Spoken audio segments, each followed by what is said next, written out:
Hi there everybody, in particular salons and spas and people that are in the professional beauty industry. I have been working in the same industry as you for 30 years, but on the marketing side of things, and in that time have seen so much development, obviously, with media and the way forward, and the way we did things in the old days and the way things have progressed to now.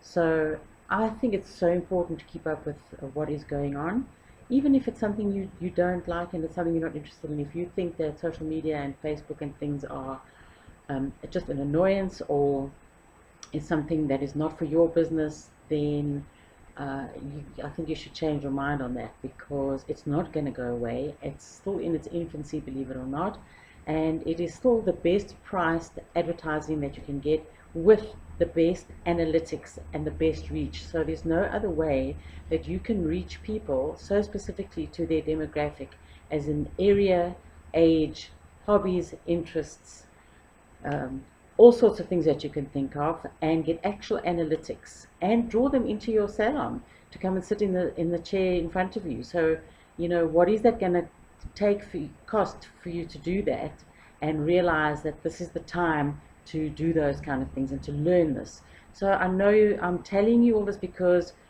you don't know what you don't know. So if now that you know that there are other ways to do it, I'm able to tell you what those ways are, including some valuable salon promotions, etc. So don't stray. Watch these videos for more. It'll be coming soon.